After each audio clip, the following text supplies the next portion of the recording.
Hey beautiful people, welcome to inspire India. आज हम बात करने वाले हैं भारत के टॉप 5 सेल्फ मेड बिलियनियर्स की, जिन्होंने अपने दम पर एम्पायर बनाई है।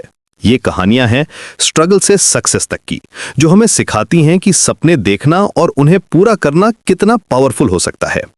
इन लेजेंड्स की जर्नी में हमें मिलते हैं वो गोल्डन प्रिंसिपल्स जो किसी भी ऑर्डिनरी पर्सन को एक्स्ट्रा ऑर्डिनरी बना सकते हैं। Chapter 1, Mukesh Ambani the visionary giant. Mukesh Ambani की कहानी शुरू होती है 1967 में, जब वो सिर्फ एक मिडिल क्लास फैमिली के बेटे थे। उनके पिता धीरू भाई अंबानी ने एक छोटी सी टेक्सटाइल कंपनी से शुरुआत की थी, लेकिन उनके सपने बहुत बड़े थे। मुकेश में कुछ अलग था। वो हमेशा बड़ा सोचते थे और फ्यूचर को समझते थे। स्टैनफोर्ड यूनिवर्सिटी से केमिकल इंजीनियरिंग की पढ़ाई छोड़कर वापस इंडिया आए, क्योंकि उन्हें लगता था कि असली अपॉर्चुनिटीज यहीं हैं। अपने पिता के बिजनेस को ज्वाइन करने के बाद उन्होंने ऑयल रिफाइनिंग इंडस्ट्री में रेवोल्यूशन ला दिया।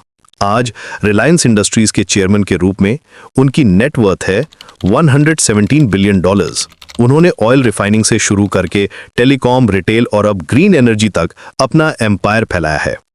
जियो के लॉन्च के साथ उन्होंने पूरे इंडिया की डिजिटल लैंडस्केप ही बदल दी। सिर्फ 4 साल में 400 मिलियन से ज्यादा कस्टमर्स, ये नंबर सिखाते हैं कि विजन और परसिस्टेंस के साथ कुछ भी पॉसिबल है। अंटिलिया, दुनिया का सबसे एक्सपेंसिव प्राइवेट रेजिडेंस, सिर्फ लग्जरी नहीं बल्कि उनकी अचीवमेंट्स का सिंबल है। Chapter 2, Gautam Adani the infrastructure king.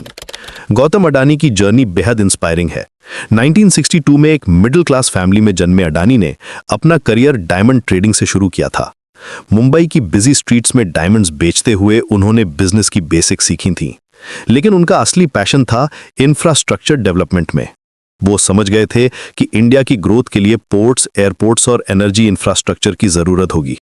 Adani group आज इंडिया का लार्जेस्ट प्राइवेट पोर्ट ऑपरेटर है और रिन्यूएबल एनर्जी सेक्टर में भी लीडर है।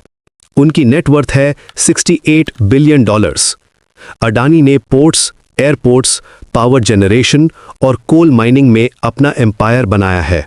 मुंद्रा पोर्ट से शुरू करके आज वो इंडिया के कार्गो ट्रैफिक का सिग्निफिकेंट पोर्शन हैंडल करते हैं। उनकी सक्सेस स्टोरी ये दिखाती है कि कैसे एक सिंपल ट्रेडर बन सकता है इंफ्रास्ट्रक्चर का किंग। रिस्क लेना और अपॉर्चुनिटीज को पहचानना, ये 2 क्वालिटीज हैं जो अडानी को स्पेशल बनाती हैं। ग्रीन एनर्जी में उनका मैसिव इन्वेस्टमेंट फ्यूचर की प्लानिंग दिखाता है। Chapter 3, Shiv Nadar the technology Pioneer.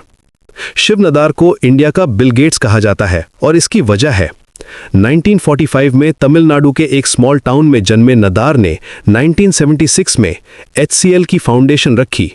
उस टाइम इंडिया में कंप्यूटर इंडस्ट्री प्रैक्टिकली एग्जिस्ट ही नहीं करती थी। टेक्नोलॉजी के बारे में लोग सोच भी नहीं सकते थे, लेकिन नदार का विजन था कि टेक्नोलॉजी ही फ्यूचर है और इंडिया इसमें लीडर बन सकता है। आज HCL टेक्नोलॉजीज एक ग्लोबल IT जायंट है और नदार की नेटवर्थ है $38 बिलियन। उन्होंने सिर्फ बिजनेस ही नहीं बनाया बल्कि एजुकेशन सेक्टर में भी मैसिव कंट्रीब्यूशन दिया है। HCL फाउंडेशन के थ्रू उन्होंने थाउजेंड्स ऑफ स्टूडेंट्स की लाइफ चेंज की है। इनोवेशन और एजुकेशन, ये 2 पिलर्स हैं नदार की सक्सेस के। उनका मंत्र सिंपल है, टेक्नोलॉजी के साथ ह्यूमैनिटी को भी सर्व करना चाहिए। HCL की ग्लोबल प्रेजेंस और इंडियन टैलेंट को वर्ल्ड वाइड रिकॉग्निशन दिलाना, ये उनकी ग्रेटेस्ट अचीवमेंट्स है। Chapter 4, Cyrus Poonawalla the vaccine visionary. Cyrus Poonawalla की कहानी है डिटर्मिनेशन और सोशल इम्पैक्ट की। 1941 में जन्मे पूनावाला ने सीरम इंस्टीट्यूट ऑफ इंडिया को वर्ल्ड्स लार्जेस्ट वैक्सीन मैन्युफैक्चर बनाया है। उनकी नेटवर्थ है $25 बिलियन। लेकिन सबसे इंपॉर्टेंट बात यह है कि उन्होंने अफोर्डेबल वैक्सीन्स के through millions of lives saved की हैं।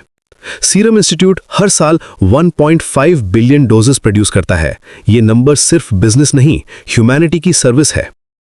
कोविड पैंडेमिक के दौरान जब पूरी वर्ल्ड वैक्सीन्स के लिए स्ट्रगल कर रही थी, सीरम इंस्टीट्यूट ने कोविशील्ड वैक्सीन बनाकर इंडिया और दुनिया की मदद की। डेवलपिंग कंट्रीज में अफोर्डेबल वैक्सीन्स पहुंचाना उनका मिशन है। पूनावाला फैमिली का मोटो है, प्रॉफिट के साथ साथ पर्पस भी होना चाहिए। हेल्थ केयर सेक्टर में उनका कंट्रीब्यूशन सिर्फ बिजनेस नहीं बल्कि ह्यूमैनिटी की सर्विस है।